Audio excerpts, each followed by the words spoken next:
ဒါကတော့ကျွန်တော်အကြောင်းပေါ့နော်မသိချင်တဲ့လူကတော့ကြော်သွားလိမ့်ပေါ့နော်ဒါကျွန်တော်ပြောပြရပါပေါ့နော်ကျွန်တော်အခုဒီအသက်20ကျော်မှာကျွန်တော်ကလေ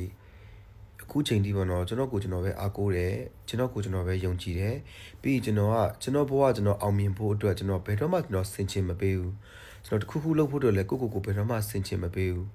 ငါဒါလိုချင်ငါဒါလုပ်ကမယ်ငါဒါဖြစ်ချင်တယ်ဆိုရင်ငါဒါလိုစူးစမ်းမယ်ဆိုတဲ့စိတ်ပဲရှိတယ်ငယ်လေးကနေကကျွန်တော်ကိုယ်တိုင်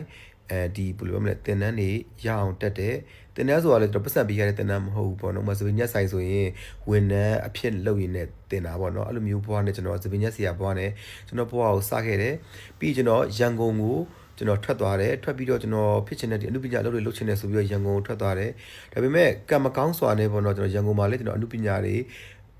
ဘယ်လိုပဲမလုပ်ဖြစ်ခဲ့ဘူးမအောင်မြင်ခဲ့ဘူးပေါ့နော်ကျွန်တော်လမ်းမားပြီးတော့ကျွန်တော်ပုံမှန်လေးပြပြပါပေါ့နော်ကျွန်တော်ဒီဘယ်လိုပဲ man box ဆိုတဲ့ဒီဆိုင်မှာပေါ့နော်ယောက်ျားလေးအချင်းချင်းဒီနှိပ်ပေးနေပေးဟိုလိုမျိုးဒီလိုမျိုးလုပ်ပေးရပေါ့နော်spa မှာရောက်သွားတယ်ပြောမယ်ဆိုတော့ offer သဘောမျိုးပဲပေါ့နော်ကျွန်တော်အဲ့လိုမျိုးဘဝမျိုးလဲကျွန်တော်ရောက်သွားခဲ့ဘူးတယ်ရောက်သွားပြီးတော့ကျွန်တော်စူးစမ်းရင်းနဲ့ကျွန်တော်ဒီစပင်းညက်ဆိုင်မှာနေနေကျွန်တော်ဆယ်လီဖြစ်လာရပေါ့နော်ဆယ်လီဖြစ်လာတဲ့အချိန်မှာလဲကျွန်တော်ဘယ်တော့မှ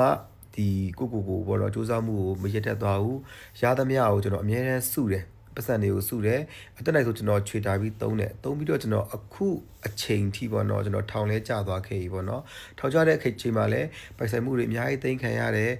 ကျွန်တော်ဟာတွေအများကြီးပါကျွန်တော်ရဲ့ဘယ်လိုမှပိုက်ဆိုင်မှုတွေပေါ့နော်တော်တော်များများကိုပါသွားတယ်ပေါ့နော်ပါသွားပြီမဲ့ကျွန်တော်ထောင်ဝထွက်လာတဲ့အချိန်မှာလဲကိုဆင်ချင်ပေးမနေဘူးအမိဒါတွေမရှိတော့ဘူးစူးစမ်းလို့မရတော့ဘူးဆင်ချင်မပေးဘူးငါဒါတွေမရှိတော့ဘူးငါဒီလိုလုပ်မယ်ငါဒီလိုစူးစမ်းမယ်ဆိုပြီးစူးစမ်းလာတယ်ပေါ့နော်အခုကျွန်တော်ဒီအသက်20ကျော်အရွယ်မှာဒါတချို့ပေါ့နော်ကျွန်တော်လက်ရှိနေတဲ့ဟာဆိုရင်ကျွန်တော်ကြွားရလို့တော့တချို့ကထင်မှာတော့ကြွားရမှာမဟုတ်ပေါ့နော်အဓိကကျွန်တော်ကပြောပြတာပေါ့နော်လူငယ်တွေကိုကျွန်တော်ကဘယ်လိုပြောမလဲကျွန်တော်လိုမျိုးအသက်20ကျော်မှာဘယ်လိုပြောမလဲအားလုံးအလုပ်ချင်အောင်ပေါ့နော်စူးစမ်းချင်စိတ်ရှိအောင်ကျွန်တော်ပြောပြတာပေါ့နော်ကျွန်တော်အသက်20ကျော်မှာကျွန်တော်မှာဆိုရင်အခုလက်ရှိပေါ့နော်ကျွန်တော်မှာအိမ်ပိုင်နဲ့မြေတွေပိုင်နဲ့ကားရှိမယ်ပြီးရင်ဒီငွေသားရှိမယ်ပေါ့နော်ကျွန်တော်အဲ့လိုမျိုးကျွန်တော်စူးစမ်းတယ်အခုချိန်ထိလည်းကျွန်တော်စူးစမ်းမှုမရက်တန့်သွားဘူးစူးစမ်းတယ်ပင်ပန်းလားမေးပင်ပန်းနဲ့ဒါပေမဲ့ကျွန်တော်ပင်ပန်းနဲ့ဆိုတဲ့အကြောင်းပြချက်နဲ့ဘယ်တော့မှမရက်တန့်ခဲ့ဘူးအမြဲတမ်းဆက်သွားနေအမြဲတမ်းစူးစမ်းနေတယ်အခုချိန်ထိလည်းကျွန်တော်ငွေတွေကိုစူးစမ်းရှာတယ်ပတ်စံကိုစူးစမ်းပြီးတော့ရှာနေတော့မယ်ပြီးရင်သူများကိုကျွန်တော်လေလှောင်ပြောင်ပြီးတော့သူများကိုလိုက်ပြီးတော့လေတယော်ပြီးတော့သူများကိုတိုက်ခိုက်နေမဲ့အစားသူတို့ဘလို့လှုပ်လဲသူတို့ဘလို့အောင်မြင်လာလဲငါသူ့လိုဘလို့လောက်ကမလဲဆိုတဲ့အတွေးပဲရှိတယ်သူများကိုလှောင်ပြောင်တယော်နေတာကလေဘယ်လိုပြောမလဲကိုအတွက်ပတ်စံလဲမဝင်တယ်လို့ကိုလည်းမတိုးတက်ဘူးအေးသူများကိုလှောင်ပြောင်တယော်နေလို့လဲတယော်ခံရတဲ့သူလှောင်ပြောင်ခံရတဲ့သူကသူ့အတွက်ဝင်ငွေလဲရော့မသွားဘူးအဲ့လိုမျိုးပဲကျွန်တော်ကအဲ့လိုပဲတွေးတယ်အဲ့တော့ကျွန်တော်ဘယ်လိုစဉ်းစားလဲငါတို့အားကြတယ်ငါဘယ်လိုလောက်ကမလဲဆိုတဲ့အတွေးနဲ့ပဲတွေးပြီးတော့ကိုလေ့လာတယ်လုပ်တယ်အခုဆိုလည်းကျွန်တော်ကကြားတဲ့နေရာမှာကျွန်တော်ရောက်တဲ့နေရာမှာပေါ့နော်ကျွန်တော်ဘဝကိုကျွန်တော်အကောင်းဆုံးရက်တည်တယ်အကောင်းဆုံးကျွန်တော်ပတ်စံတွေကိုရှာပြီးတော့နေတယ်ပေါ့နော်အခုကျွန်တော်အသက်20ကျော်ရောက်ပြီကျွန်တော်မှပိုင်ဆိုင်မှုတွေရှိပြီမြေကွက်ဆိုလည်းကျွန်တော်စုစုပေါင်းကျွန်တော်မြေကွက်ပေါ့နော်မတူတဲ့နာမည်ကြီးတဲ့မြို့တွေပေါ့နော်အဲ့ဒီမြို့တွေမှာဆိုရင်မြို့လေကောင်မှာတော့မဝင်နိုင်ဘူးပေါ့နော်ဒါပေမဲ့နာမည်ကြီးတဲ့မြို့တွေမှာစီကားတဲ့မြို့တွေမှာဆိုရင်ကျွန်တော်နေရာတီးတီးမှာဝယ်ထားတယ်စုစုပေါင်းကျွန်တော်မှာမြေကွက်6ကွက်ရှိတယ်ပြီးရင်ကျွန်တော်မှာ3ထပ်တိုက်တစ်လုံးကျွန်တော်ပိုင်ပြီးပြီးကျွန်တော်မှာကား2စီးရှိတယ်ပေါ့နော်လိုင်စင်နဲ့ဟာပေါ့နော်အဲ့လိုမျိုးကျွန်တော်စူးစမ်းလာတယ်ပြီးလက်ရှိပတ်စံတွေလည်းရှိရပေါ့နော်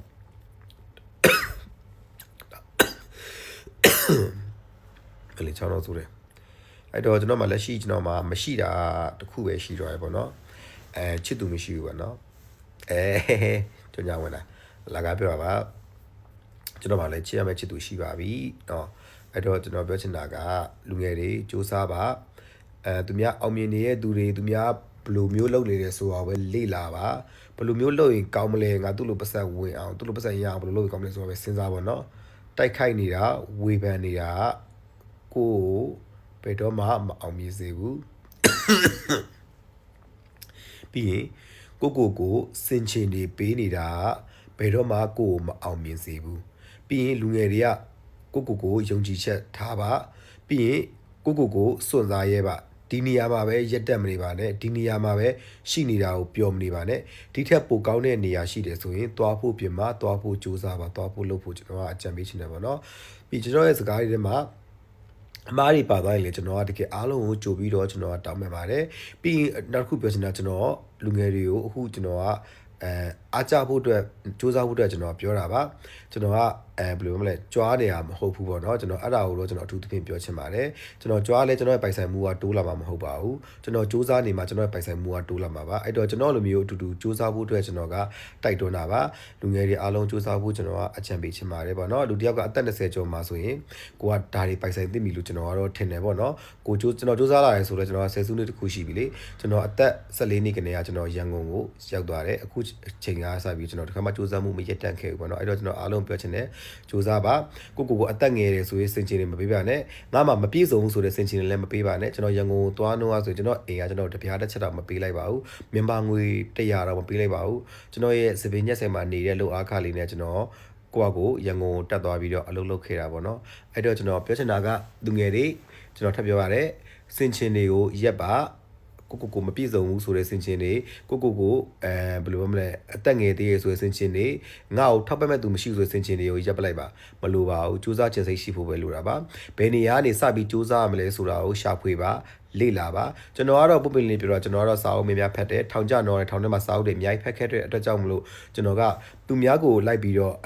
အပြစ်ပုံချပြီးဝေဖန်တိုက်ခိုက်နေမဲ့စာကျွန်တော်ပဲစူးစမ်းတယ်အောင်မြင်နေတဲ့သူတွေကိုလေ့လာတယ်အတူယူတယ်ပေါ့ကျွန်တော်ကဒါကျွန်တော်ရဲ့စိတ်ပေါ့နော်အဲ့တော့လူငယ်တွေကိုကျွန်တော်ကအကြံပေးတာပါလူငယ်တွေအကြံပေးရဆိုတော့ကျွန်တော်တို့လူငယ်အချင်းချင်းကျွန်တော်အကြံပေးရဆိုတဲ့စကားပြောရင်တော့ပုံမှန်တာပေါ့နော်လူငယ်ချင်းချင်းကျွန်တော်ကအကြံပေးပြီးတော့ခွန်အားပေးတာပါကျွန်တော်တို့လူငယ်တွေအားလုံးကစူးစမ်းရမယ်မြန်မာနိုင်ငံကြီးကဆင်းရဲနေရဆိုရင်တော့မှလေဘယ်နယ်ကနေပြီးတော့ကိုမိသားစုအဆင်ပြေမလဲကိုအတွက်အဆင်ပြေမလဲဆိုတာကိုစူးစမ်းရမယ်နောက်တစ်ခုကျွန်တော်ပြောပြချင်ပါတယ်လူငယ်တွေအားလုံးမိသားစုကိုလှုပ်ကြွေးပါမိသားစုကိုလှုပ်ကြွေးတဲ့သားသမီးတွေကဘယ်တော့မှမဆင်းရဲဘူးဆိုတာကိုလည်းကျွန်တော်ပြောချင်ပါတယ်စကားအမားတွေပါဝိုင်းအားလုံးတောင်းပန်ပါတယ်တတနောက်နေ့မှထပ်ပြောပြမယ်နော်